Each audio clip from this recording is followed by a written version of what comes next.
What if I told you that within a week, a mother of 6 would go from being healthy to on life support, fighting for her life? We're gathering new information on what investigators are calling a heinous, complex, and calculated murder. And if I also told you an investigation into her condition would bring to light suspicion of not just foul play, but of premeditated murder.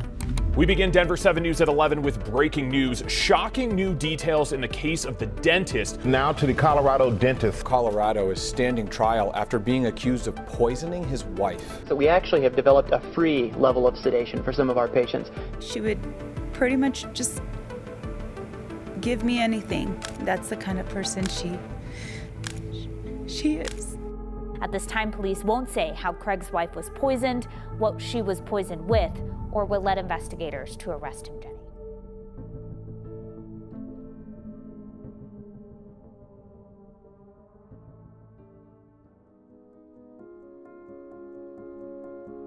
Originally from Kansas, Angela Prey Craig was the youngest of 10 siblings, and according to her loved ones, she was known for her sense of humor, willingness to help others, and deep love for her family. She would soon meet and fall in love with a dentist named James Tolliver Craig.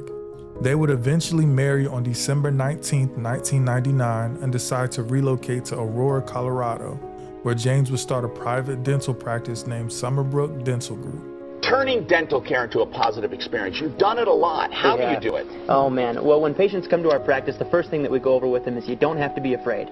There are a lot of things that we can employ to help you be more comfortable with your treatment. If you're a patient looking for a practice where the dentist just comes in for 2 seconds and says, here's what you need and leaves, it's not us. Over the next 2 decades, they would settle down and begin to raise their family of eventually 6 children. On March 6, 2023, after returning home from visiting her sister in Utah and an early morning workout with her husband, Angela would become faint and dizzy. Concerned after texting throughout the day, James would ultimately take her to the hospital. After a couple of hours at the hospital and not finding anything particularly alarming, Angela would be released and go back home. The next day, still feeling bad, she would be taken to urgent care for a second opinion on what the cause of the issue could be. Still with no answers, Angela would be taken back home for a second time. Unfortunately, her symptoms would not get better, but began to aggressively get worse. A few days later, on March 9th, she would readmit herself into the hospital, where this time her stay would last 5 days. With more questions than answers and growing concern for Angela from family and friends, everyone wanted to know what was going on. She saw him for that brief time. For that brief time. And didn't look good. Something was going on, had to rush out and take his wife to the emergency room. The hospital would go on and run a litany of tests to try to find the answer or be helpful to get a clue of what was the cause of her symptoms. However, out of all the tests, none were able to provide any answers. She would ultimately be released on March 14th and sent home with oxygen. Less than 24 hours, Angela will return to a different hospital this time, and within 3 hours, she would begin to suffer from seizures and rapidly decline medically before being placed on life support in the ICU. He said she had a lot of pressure in her brain, and she blacked out on Monday, and we took her to the hospital. She's been in a coma ever since, and we're now taking her off life support. Throughout the week, doctors could not figure out what was wrong with her. They would refer to Angela as a puzzle, a code that couldn't be cracked, because medical personnel at the time were unaware of any known medical conditions that would cause such a rapid health decline. Unfortunately, Angela's conditions would reach a new low, and she would be put on life support and lose all brain activity. Angela Craig would be pronounced dead on March 18, 2023 at 4:29 p.m. It made zero sense. How could someone be perfectly fine and 1 week later end up on life support with no known medical conditions that support her aggressive health decline? Well, little did Angela know, while she was fighting for her life, an investigation into her condition would already be a few days underway with the Major Crime Homicide Unit. This investigation would begin with the suspicion that not everything was what it seemed. On March 15th, the same day as Angela's 3rd trip to the hospital, a tip would be sent in that they had proof that Angela may have been a victim of poisoning, particularly by potassium cyanide. The police would soon get involved and the investigation would begin. The next day, as part of the investigation, Sydney Romero, a Child Protective Services caseworker, would conduct interviews with the Craig family, James and their 6 children individually. During her interview with James, he would allege that Angela was suicidal and had been for some time. James claimed that he personally had to revive Angela on several occasions over the past few months from intentionally overdosing on opioids and other unknown substances. The cause, according to James, was he asked Angela for a divorce back in December 2022. And since that time, her depression and thoughts of self-harm would increase. Concerned with what James was claiming and the possible alignment with the original tip of poisoning, Romero would report James's statements, especially since none of the children mentioned anything about their mother being depressed or having any attempts of harming herself. According to reports, Romero believed it was improbable that Angela's multiple overdose attempts would happen and no one in the house except James would be aware. Soon, the attention would start to lean in James's direction, that he may be attempting to build a cover story for what really happened to Angela. But why? Well, wasting no time, Detective Marino would submit and get approved 3 search warrant applications and affidavits, including one for the Craig home, Summerbrook Dental Office, and for electronics owned by James and Angela. Items that would be seized would include James and Angela's cell phones, James's personal laptop, and specifically a desktop computer from exam room 9 at the dental office. But why that computer from that room? Well, during interviews from the investigation, an office manager at Summerbrook Dental would reveal that on March 6th, the day Angela would first become sick and eventually go to the hospital, she was working late and would see James return to the office after hours and observe him working on something with the lights off at an exam room computer, which, according to that office manager, is odd and out of the norm for James. Which exam room though? You guessed it, exam room number 9.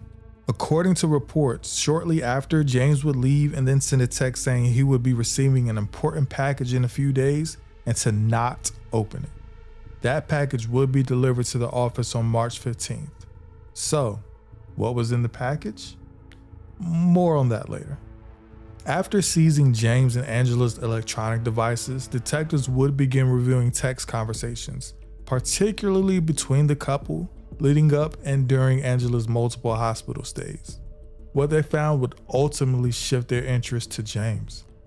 According to the affidavit, on March 6th, the morning before her first hospital visit, Angela would text James that she felt fuzzy and dizzy, that her head didn't feel right, and ultimately, she would text James, "I feel drugged." If that wasn't concerning enough, James would reply, "Given our history, I know that must be triggering. Just for the record, I didn't drug you." What does that mean? Well, Angela's sister would give some powerful insight into her marriage, exposing what from the outside looked normal and healthy, ultimately to be a tumultuous and toxic relationship. She would tell the police that over the past 16 years, Angela had witnessed James have multiple affairs with different women. This was due to James's self-proclaimed addiction to pornography stemming back to his childhood. According to her sister, Angela had planned on leaving James, but every time he would always convince her to stay. It would even get to the point that about 5 years ago, James had planned on killing himself in their home and did not want her to be able to save him. So to prevent that, with an unknown substance, he drugged Angela. She would go on to say that Angela had confided in her that James had run the dental office into the ground and that their finances were dire. According to reports, Craig was more than $2 million in debt. In 2019, James invested more than $1 million in a cryptocurrency that critics dubbed fool's gold. He was also defrauded on $600,000 by an alleged Ponzi scheme. Just 2 years later, James would file for bankruptcy and eventually have his longtime friend, Ryan Redfern, acquire the dental practice in August of 2022. Ryan would also play a major role in the investigation, but not because him and James were business partners, but because Ryan had information that not only would put an even bigger target on James, but potentially solve the puzzle of the mysterious symptoms Angela had received. But what information would that be? Well, remember the original tip that spearheaded the entire investigation about having proof that Angela may have been a victim of poisoning by potassium cyanide? You guessed it, that tip came from Ryan Redfern. But what proof would Ryan have that would give him the impression that James would poison Angela, and with something so specific as potassium cyanide? Funny enough, remember when James told Caitlin, the office manager at Summerbrook Dental, on the night of Angela's first hospital visit, that he was receiving a package and to not open it? Well, it was opened. Not by Caitlin though, but by a fellow employee who was unaware of the previous conversations James had with her. According to the affidavit, forgetting James had ordered her a package, Caitlin would look inside and see a canister with potassium cyanide written on the top, wrapped with a biohazard sticker. Unaware of what potassium cyanide was at the time, she would wrap the package back up and give it to James. However, Caitlin would later Google what it was used for, its symptoms, and realized that Angela would have the same symptoms which, according to the CDC, include unable to focus eyes, vomiting, eye discharge, altered mental state, loss of consciousness, seizures, coma, and ultimately death. Ryan, aware that there is no need for the drug in the dental office, would eventually receive this information and notify the police. To even further solidify Ryan's suspicion of James, the two would have a conversation about Ryan going to the police. According to reports, James, at first unaware that Ryan knew the contents of the package, would tell Ryan that it was a ring that he was going to surprise Angela with. However, Ryan would counter by saying the package had already been opened and it definitely wasn't a ring inside. Confronted with the truth, James would eventually tell Ryan he ordered the cyanide because, according to James, Angela was depressed and wanted to kill herself, and he was attempting to see if she was serious about it.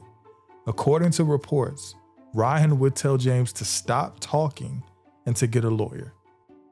Okay, so going back to the night of March 6th, Angela's first hospital trip and James's late night trip to his dental office. Remember the computer James was using with the lights off that was eventually seized by detectives? Well, a history search would be conducted and what was found would be horrific.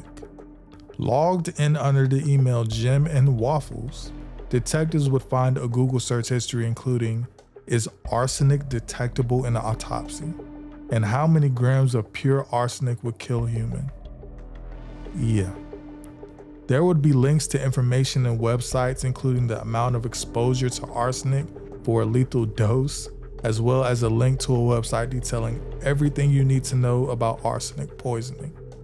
If this wasn't alarming enough, further in James's search history would reveal a list of YouTube search videos including "How to make poison," "Top 5 undetectable poison that show no signs of foul play," and the "Top 10 deadliest plants that can kill you." An Amazon order of arsenic would be shown purchased and delivered 2 days prior to Angela's initial sickness for $13. And the purchase order of Sigma 20810-25G, which is the technical term for potassium cyanide, would also be available. According to the email thread, James would have to provide his dental credentials to purchase the potassium cyanide, but ultimately the order would be placed. This discovery by detectives on James's computer would become a game changer. It would be a clear paper trail and confirmation of all the information they had received throughout the investigation. However, it would not be the only thing they found. At some point, James began another affair. This time with a woman named Karen Kane, a married orthodontist living in Texas whom, according to reports, he may have met at a dental conference. What I wanted to do, it wasn't black and white enough for me. I wanted something a little more that I felt like I could really be detailed. And emails between the two would also be discovered on the computer. And according to the affidavit, the emails were intimate in nature and contained sexually explicit conversations. Even more surprising, the emails contain travel plans from Austin to Denver between the dates of March 8th through 10th and 16th through 20th. This would mean that James would have had Karen travel to see him at the same time Angela was in the hospital. Yeah. In November 2022, Karen filed for divorce and, according to reports, was uninvolved in the alleged plot to poison Angela and appears to have believed that Angela simply just fell ill. So, with all the evidence and interviews pointing to James as the suspect murderer, one of the questions is, how? How did he do it? James's cell phone and laptop were not the only things that were initially seized on March 16th. Detectives would also take multiple protein powders, workout-style shaker bottles, and a water bottle. But why? Well, according to the text thread between Angela and James, after their morning workout, James made her a post-workout protein shake with extra protein powder. One could assume that this would be the time James allegedly poisoned his wife, since within a few hours she would begin to feel ill. The investigation would come to a close with James being arrested for preliminary first-degree murder of his wife, Angela Craig. According to the investigation, James would have shown planning and intent to end his wife's life by searching for ways to kill someone undetected, providing her poison that aligns with her hospitalized symptoms, all while having an affair and working to start a new life with her. James made his first appearance in court on March 20th, 2022, when he was ordered held without bond and prohibited from contacting his children. James Craig would face life imprisonment if eventually convicted of first-degree murder.